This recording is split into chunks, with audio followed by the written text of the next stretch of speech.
Apocalipse é como se você tivesse com um capuz aqui nos olhos, e aí surge o Apocalipse e ele faz assim em você. Ele traz uma revelação, entendeu? Não é uma descoberta de um mistério. Existe um mistério no Apocalipse, não existe mistério. Existe revelação.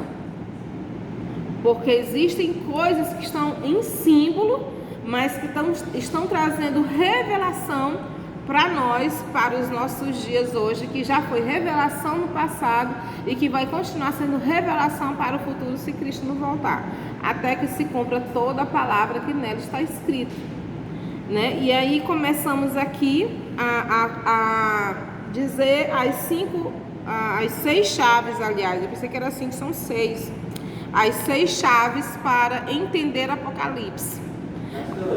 Mas essa revelação, ela só se o Espírito Santo revelar a pessoa, né? Mas a primeira coisa que o Espírito Santo quer de nós cristãos é que você leia.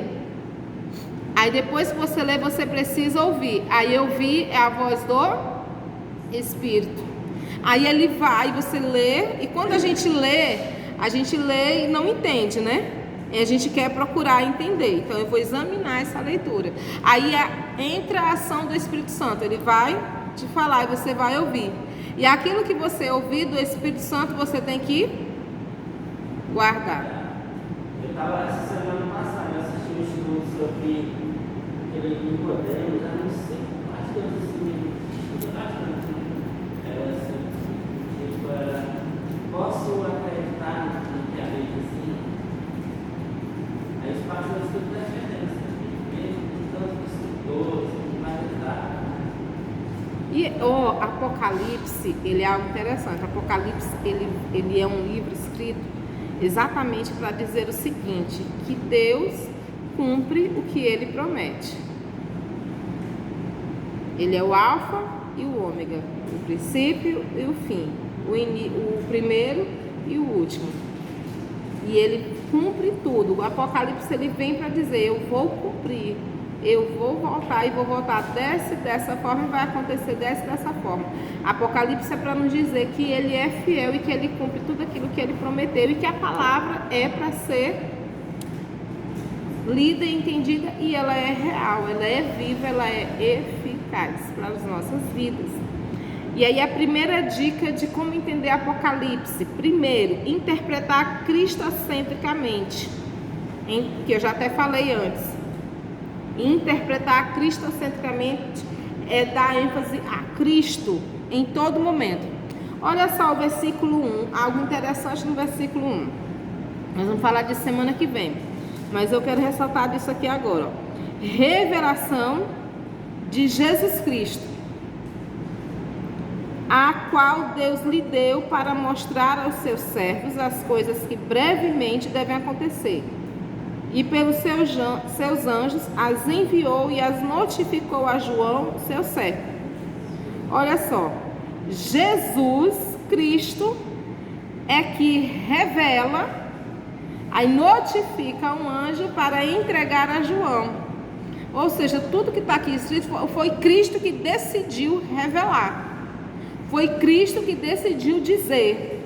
Foi Cristo que decidiu dar a receita do bolo. Foi Cristo que decidiu dar o pulo do gato. A gente não é assim, a gente não gosta de dar o pulo do gato. Eu lembro quando eu comecei a trabalhar, e meu irmão sempre dizia assim para mim: Simone, quando tu começar a trabalhar, trabalha assim, toda empresa é assim, todo mundo fica querendo tomar o cargo do outro. Então, quando tu aprender o pulo do gato, não passa para ninguém. Se tu for ensinar outra pessoa, o pulo do gato é teu. Então, essas pizzarias, esse povo que faz comida, tudo tem um pulo do gato para eles fazerem sucesso. É ou não é? Aí quando tu vai pedir a receita para eles, eles te dizem a receita, mas o pulo do gato, eles não dizem. Guardam para si. É lógico que não, né? Ninguém quer entregar. E aqui Jesus, ele ensina o pulo do gato. Revelação de Jesus Cristo, a qual Deus lhe deu para mostrar aos seus servos as coisas que brevemente devem acontecer. Então Jesus decide nos revelar, Jesus decide nos fazer feliz, Jesus decide dizer: eu sou fiel. Jesus decide dizer: eu quero que vocês sejam felizes no momento em que vocês vão ser mais perseguidos. Eu quero que vocês entendam que no momento da dor, vocês vão ser felizes se vocês guardarem as palavras que aqui eu estou revelando a vocês. Vocês podem até ser perseguidos, vocês podem até passar por muitas dores, mas entenda, você pode ser feliz se você entender o que está por vir. Se você entender o que vem por aí. Eu estou te dizendo como é que o mundo funciona. Eu estou te dizendo como que o diabo atua. Eu estou te dizendo como que eu vou derrotar o diabo. Eu estou te dizendo qual que é o teu problema espiritual. Eu estou te dizendo que você pode me ouvir e mudar a sua ação para você entrar no reino dos céus. Eu estou te dizendo que existe céu e que eu venho resgatar a minha igreja e que vocês vão viver 1000 anos de paz e que eu vou julgar. Eu estou te dizendo que eu tenho a chave da felicidade para você. Então é Jesus que decide, por isso que Apocalipse precisa ser interpretado com Cristo no centro. Não pode ser os cavaleiros, não pode ser a besta, não pode ser os selos, não pode ser as taças.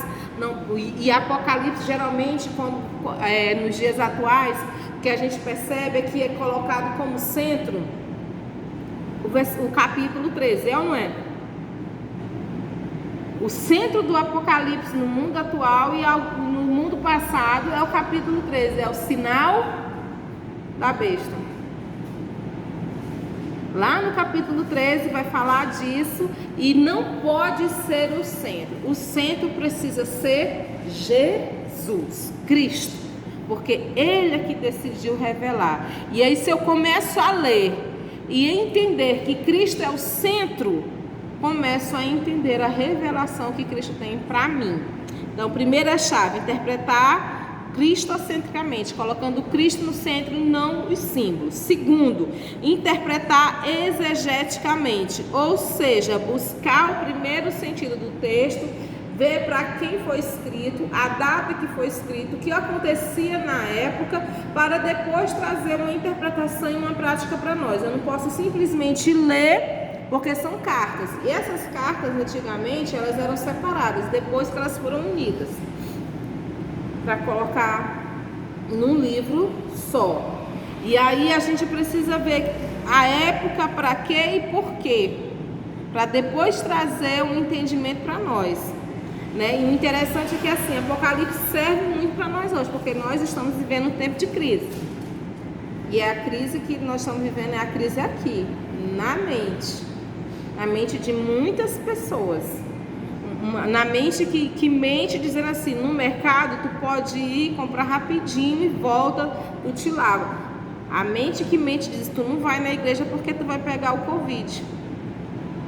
E nós não estamos percebendo isso. Tu pode ir na sorveteria, pega o teu sorvete, toma rapidinho que tu não vai pegar o Covid. Mas se tu for na igreja, não, eu não vou porque eu vou pegar o Covid. Na mente que diz que você pode fazer um aniversário, reunir umas pessoas que você conhece, de pouquinho grupo, que você não vai pegar o Covid. Mas se tu for na igreja, tu vai pegar. E é uma raiz aqui muito forte. Assim, eu gosto de deixar claro que eu não quero fechar isso. Porque eu sei que realmente tem pessoas que precisam ficar em casa. Tem pessoas que tem pessoas aqui na igreja que eu digo, fique em casa, que tu ainda não pode sair de jeito nenhum.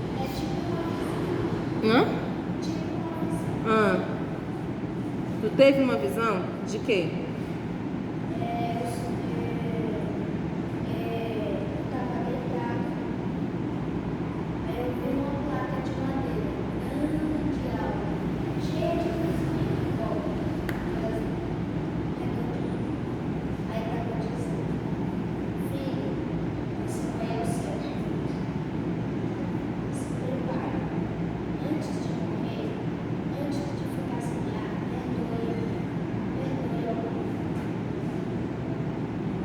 Visão, né? E muitas visões podem acontecer. E isso aí é cumprimento da palavra também que diz que os jovens terão visões, né? E vamos continuar. Então, assim, exegeticamente é entender o primeiro sentido na época, para depois trazer uma aplicação para os nossos dias hoje. Terceiro, Interpretar historicamente, que é muito ligado ao segundo, que é conhecer o contexto histórico, data e etc., situação econômica. Tem uma das igrejas que diz assim: tenho porém contra ti que abandonaste o primeiro amor, né? Aí você fica assim, por que aquela igreja abandonou o primeiro amor? Como que se descobriu? O que ela estava fazendo? Como que ela era? E essa igreja caiu. E essa igreja, ela era mais amorosa. Por isso que tinha contra ela que ela tinha perdido o primeiro amor. E era a igreja mais amorosa.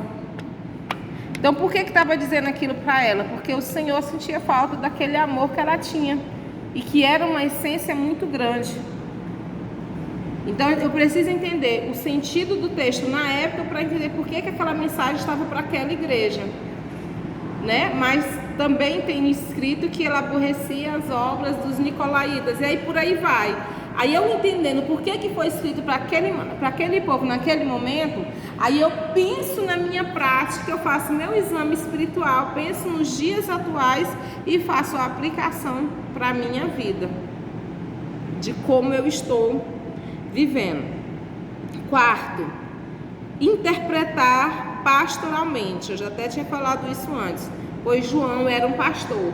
Então, se ele era um pastor, ele escreveu uma carta para dar ânimo, para incentivar, para exortar, para conduzir o povo à felicidade, porque esse é o objetivo de Apocalipse: tirar a tristeza do povo e dar ânimo ao povo.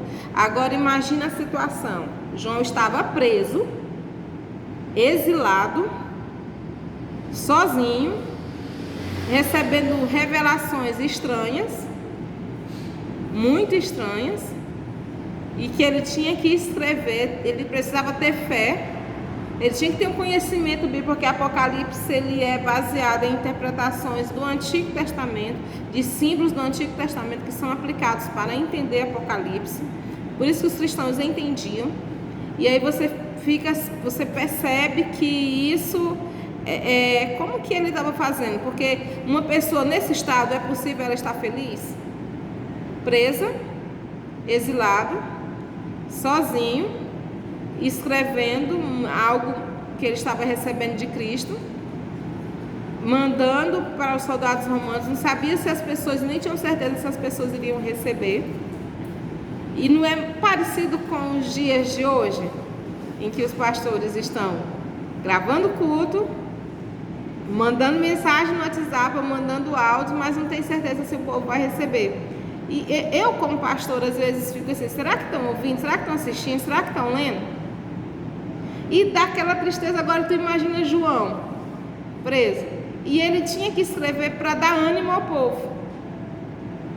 E ele não podia deixar de escrever, porque senão ele deixava de cumprir. Era para dar ânimo, era para produzir felicidade no povo. Então é bem atual essa mensagem, bem atual para os nossos dias, né? Então era uma mensagem pastoral.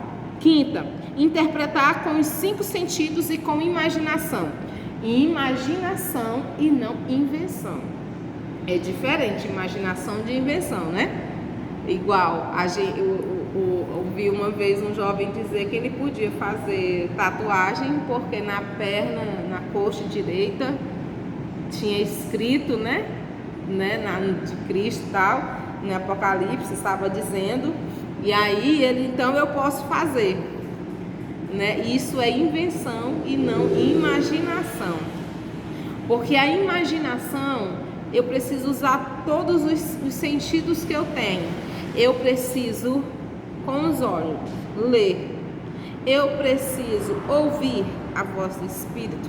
Eu preciso usar o paladar para investigar, para falar, para questionar, para examinar. Eu preciso manusear. E aí, diante disso tudo, eu posso entrar no texto bíblico imaginariamente, na visão do próprio autor, e aí conseguir entrar nele e vasculhar esse universo apocalíptico, usando visão, leitura, audição, espírito, tato, questionamento,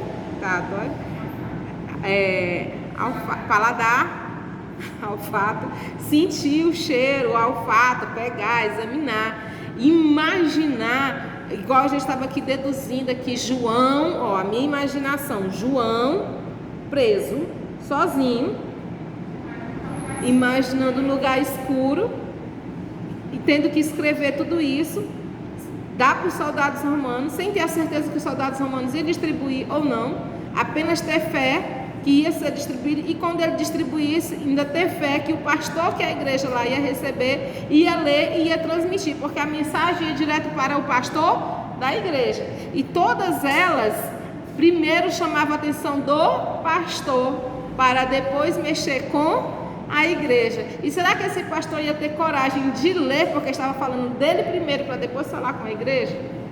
Então, será que tudo isso não passava na mente de João? Eu estou imaginando, estou conjecturando, não estou inventando, porque esse é o cenário de quem está preso, não é? Ou ele estava super feliz escrevendo, tendo certeza e tal. Não estava. Tem um momento que ele até desmaia e é preciso ser renovado, ser levantado, né? Ali. Então é preciso interpretar cristocentricamente, interpretar exegeticamente, que é estudar o período inicial, interpretar historicamente e pastoralmente os 5 sentidos, usando a imaginação, e por fim interpretar de forma prática. Como que interpreta de forma prática? Aplicando, ensinando, entendendo, ouvindo, tendo em mente o aprendizado e fazendo as perguntas para o texto: para quê, por quê, para que isso serve, por que diz que é feliz, qual que é a felicidade que isso vai produzir em mim, qual que é o sentido de felicidade que eu tenho, né? E fazer todas essas perguntas.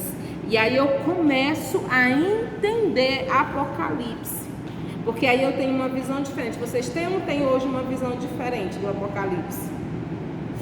Não é para ter medo, é para produzir felicidade. Eu posso usar a minha imaginação e não a minha invenção. Por que é felicidade? Porque é um texto que Jesus resolve revelar. É escrito simbolicamente para que os soldados romanos não impedissem a entrega e a distribuição. Foi escrito para renovar a fé do povo e não para dar medo ao povo. Foi escrito para que o povo fosse feliz, dizendo: olha, vai acontecer tudo isso, mas aquele que for fiel até o fim receberá a coroa da vida, sentará comigo, ceará comigo, será salvo, estará comigo nas bodas do Cordeiro,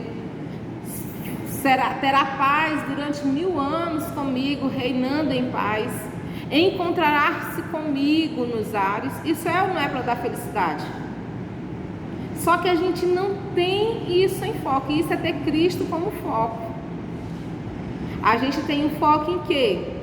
Nas taças que estão sendo derramadas, nas pragas que estão surgindo, na catástrofe que está acontecendo lá no Líbano, né, nas explosões, nas vidas que estão morrendo. O nosso foco não está em Cristo, nosso foco está nos símbolos que estão acontecendo. Mas se eu mudar o foco, eu vou ver que existem promessas de Deus e todas elas vão se cumprir. Porque o Cordeiro que está no trono apacentará e conduzirá e guiará para o rio de águas vivas. Não é assim que Apocalipse fala? Apacentará e conduzirá, como é que é? E guia para as fontes de águas da vida, e me levará. Esse é o sentido de Apocalipse, essa esperança dele, e é essa esperança que eu preciso ver, e é essa expectativa que eu preciso ter ao ler Apocalipse.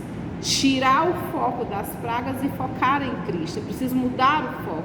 Quando eu mudo o foco, eu sei que todas essas pragas estão acontecendo, mas eu sou feliz porque eu guardo a palavra dentro do meu coração. E eu sei que existe um Cristo que virá e que me apacentará e que me conduzirá a rios de águas vivas. E que eu vou andar na terra celestial, que tem ouro, que tem cristal, que tem a árvore da vida, que não haverá dores, que não haverá morte. E aí eu começo a encher o meu coração de esperança, de expectativa em sua volta. O grande problema é que o foco da nossa expectativa, Apocalipse, está nos símbolos e não em Cristo. Então mude o foco. Foque em Cristo. Porque se eu focar nas situações, né, eu não consigo viver esperançosamente. Eu não consigo, né? Eu não sei se eu já testemunhei aqui que eu tenho problema na coluna e nos nervos, né? Depois que eu tive aquele problema lá em Goiânia. Então, eu sou muito limitada fisicamente. Mas eu decidi que eu não vou mais ficar refém das minhas limitações. Eu comecei a alinhar as minhas expectativas naquilo que o Senhor tem promessa para mim. O Senhor me promete o quê? Que Ele levou sobre si toda enfermidade, né? Então, se Ele levou sobre si, então bora focar nessa promessa. Mas isso não quer dizer que eu não tenha a dor, que eu não tenha a limitação. Eu tenho ela, mas eu não foco nela. E nem me limito a ela, nem fico refém a ela. Senão eu estaria de cama, totalmente de cama, sem fazer nada. Sem viver. E lá. Porque era assim que eu tinha que estar. Era assim que o meu físico pede, meu físico clama para isso. Mas eu vou focar, se eu focar nessa limitação, eu não vou viver, não vou viver, ainda vou fazer o povo ter pena de mim, não vou? Então é melhor eu mudar o foco e viver. O Apocalipse, ele tem esse desafio de te dizer assim: tire o foco das limitações dos tempos. Os tempos são difíceis, os tempos não são fáceis, o tempo provoca dor, o tempo provoca dissensão, mas não foque nem fique refém do tempo. Foque em Cristo e creia nas promessas dele, porque ele vai cumprir. Amém? E aí você vai viver feliz. Foque em Cristo, exatamente nesse Cristo que vem, vai nos apacentar e nos conduzirá aos rios de águas vivas e nos levará à mansão celestial. Esse é Apocalipse. Apocalipse é para você ser feliz. Amém? E aí na próxima quarta-feira nós vamos destrinchar melhor essa felicidade. Que Deus te abençoe, te guarde e te conduza em paz, em nome de Jesus.